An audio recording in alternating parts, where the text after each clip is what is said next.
Hello and welcome to food મંત્ર by Surabhi Vasa. આજે આપણે એક મસ્ત મજાની વાનગી બનાવી લઈએ. મલાઈ ચીકી બનાવવા માટે સૌથી પહેલા આપણે ખાંડની ચાસણી તૈયાર કરવાની છે. જેના માટે મેં 1 કપ ખાંડ લીધી છે, એની સાથે 1 કપ શિંગદાણાનો ભૂક્કો લીધો છે અને એની સાથે 1 કપ તલનો ભૂક્કો લીધો છે. આ પ્રમાણે મેઝરમેન્ટ ખાસ યાદ રાખવાનું છે. 1 કપ ખાંડ, 1 કપ તલનો ભૂક્કો અને 1 કપ શિંગદાણાનો ભૂક્કો. એટલે મેં તલને શેકી લીધા હતા અને શિંગદાણાને પણ શેકી લીધા હતા અને શેકીને પછી એની અંદર એને મેં ક્રશ કરી લીધા છે. શિંગદાણાનો ફોતરા કાઢી લીધા હતા અને પછી એને ક્રશ કરી લીધા છે. એ રીતે મેં શિંગદાણાનો ભૂક્કો તૈયાર કર્યો છે. હવે ખાંડ લેવાની છે. સૌથી પહેલા આપણે 1 કપ ખાંડ લઈશું અને ખાંડ ડૂબે એટલું પાણી ઉમેરવાનું છે.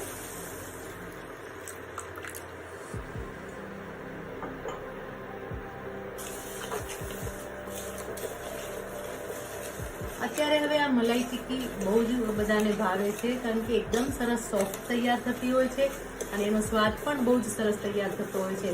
પણ મલાઈ ચીકી ઘરે બનાવવા જઈએ ત્યારે બહાર જેવી બનતી નથી. પણ જો આ રીતથી તમે મલાઈ ચીકી ઘરે બનાવશો તો મલાઈ ચીકી એકદમ સરસ બહાર જેવી તૈયાર થવાની છે.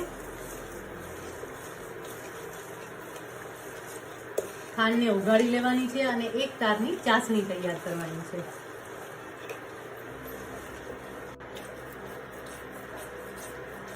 જો ચાસણી થવા આવી છે, હું તમને બતાવી દઉં.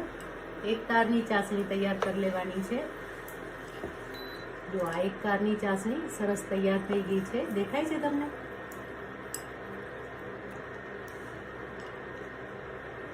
બસ આ 1 તારની ચાસણી તૈયાર થઈ. તમે આમ જોશો ને, જ્યારે એને આમ પોર કરશો ને ત્યારે પણ એની અંદરથી તાર થવા લાગશે.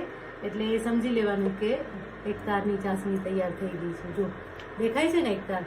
બસ આ રીતે 1 તારની ચાસણી તૈયાર કરી લેવાની છે. હવે ચાસણી તૈયાર થાય એટલે ફ્લેમ આપણે સ્લો કરી નાખશું અને એની અંદર 1 ટેબલસ્પૂન મલાઈ ઉમેરી લઈશું.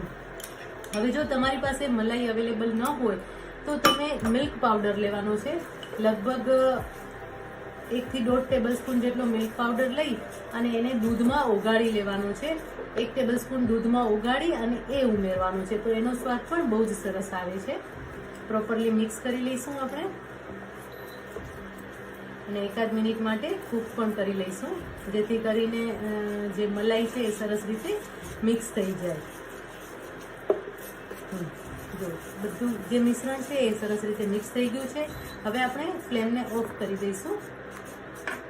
પછી જરૂર લાગશે તો આપણે ફરીથી ફ્લેમ સ્ટાર્ટ કરીશું, પણ અત્યારે આપણે ફ્લેમને ઓફ કરી દેવાની છે. અને હવે એની અંદર આપણે શિંગદાણાનો જે ભૂક્કો છે એ ઉમેરી લઈશું. 1 કપ શિંગદાણાનો ભૂક્કો અને એની સાથે 1 કપ તલનો ભૂક્કો, આ બંને ઉમેરી લેવાના છે. તમે ઈચ્છો તો આની અંદર કોપરું પણ ઉમેરી શકો છો, એનો સ્વાદ પણ બહુ જ સરસ લાગે છે.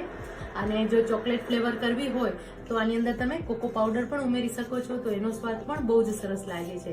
જો મિશ્રણ હજી થોડું ઢીલું લાગી રહ્યું છે એટલે ફરીથી આપણે ફ્લેમને ઓન કરી દઈશું. ઘણી વખત ચાસણીવાળી જે વસ્તુ હોય ને એ બધાને જ્યારે પણ બનાવવાની વાત આવે ને ત્યારે ડરતા હોય છે કે ના, અમારાથી બરાબર નહીં થાય. પણ તમે આ રીતે, મેં અગાઉ પણ કહ્યું છે અને ઘણી બધી વાર કહ્યું છે કે જ્યારે પણ તમે એ વસ્તુ બનાવતા હો ત્યારે ફ્લેમ વચ્ચે વચ્ચે ઓફ કરી દેવાની, જેથી કરીને તમારું જે મિશ્રણ છે એકદમ સરસ તૈયાર થશે અને જે પણ તમે વાનગી બનાવી રહ્યા છો એ પણ એકદમ પ્રોપર તૈયાર થશે. 1 મિનિટ માટે હલાવતા રહીશું. સરસ રીતે હલાવી લેવાનું છે. આ મિશ્રણને આમ તો આપણે પીસ પાડવાના છે, એટલે લગભગ 1.5 થી 2 તાર જેટલી ચાસણી જોઈએ. પણ આપણે શરૂઆતથી 1.5 થી 2 તારની ચાસણી નથી બનાવતા, કારણ કે જો એવી ચાસણી તૈયાર કરીશું ને તો શું થશે કે જે મિશ્રણ છે વધારે, જ્યારે આપણે બધું તૈયાર કરશું ને ત્યારે જે મિશ્રણ બહુ જ વધારે કૂક થઈ જશે અને એના કારણે આપણે જેવું ટેક્સચર જોઈએ છે એવું નહીં મળે અને વધારે ચાસણી આકરી થઈ જશે અને મિશ્રણ ભભરું બની જશે. આપણે સતત હલાવતા રહીશું અને આ મિશ્રણ ઘટ્ટ થઈ જાય અને એક સાથે થઈ જાય ત્યાં સુધી આપણે એને હલાવતા રહેવાનું છે. જો હવે મિશ્રણ લગભગ તૈયાર થઈ ગયું છે. આપણે 1 ટીસ્પૂન જેટલું ઘી ઉમેરી લઈશું, જેથી સરસ શાઇનિંગ આવી જશે અને મિશ્રણ પણ એકદમ સરસ તૈયાર થઈ જશે. હવે મિશ્રણ તૈયાર થયું કે નહીં એ આપણે જો ચેક કરવું હોય તો કઈ રીતે કરવાનું? તો શું કરવાનું છે કે આ જે મિશ્રણ તૈયાર થયું છે એને આપણે એક પ્લેટમાં લઈ લઈશું થોડું મિશ્રણ અને જરાક એને ઠંડુ થવા દઈશું.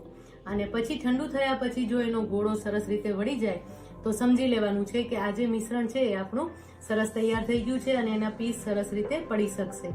એને થોડું ઠંડુ થવા દઈશું આપણે. જો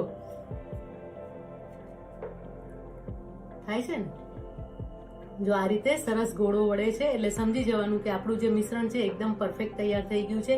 અને જ્યારે એ બનશે ત્યારે એકદમ સરસ સોફ્ટ તૈયાર થશે. જે ચીક્કી છે એ મલાઈ ચીક્કી એકદમ સરસ સોફ્ટ તૈયાર થવાની છે. તો હવે આપણું આ મિશ્રણ તૈયાર છે, એને આપણે મોલ્ડમાં લઈ લેવાનો છે.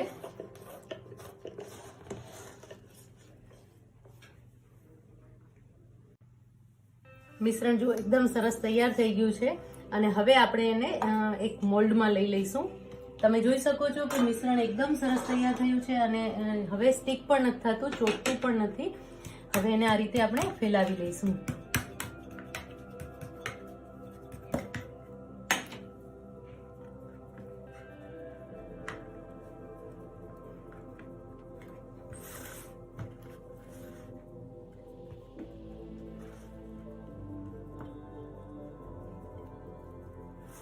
પ્રોપરલી એને શેપ આપી દેવાનો છે અને આ રીતે ફેલાવી લેવાની છે.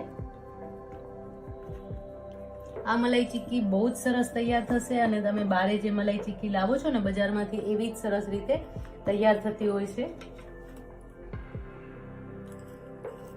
થોડી પિસ્તા બદામની કતરણ ભભરાવી લઈશું આપણે.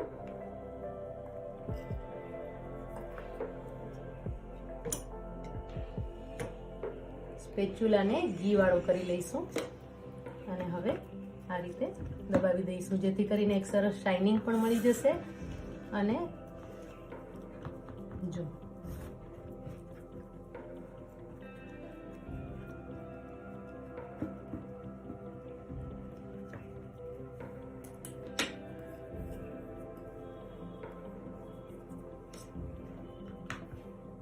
મલાઈ ચીક્કી તૈયાર છે.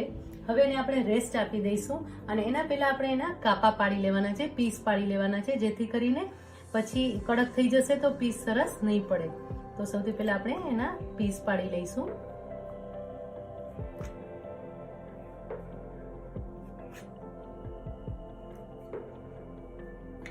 હવે આ મલાઈ ચીક્કીને ઠંડી થવા દઈશું અને પછી એને અનમોલ્ડ કરી અને સર્વ કરી લઈશું.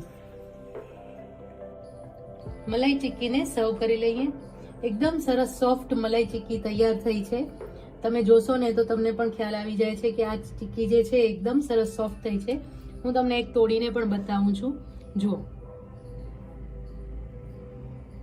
છે ને, બહુ જ સરસ તૈયાર થઈ છે અને એકદમ સોફ્ટ તૈયાર થઈ છે.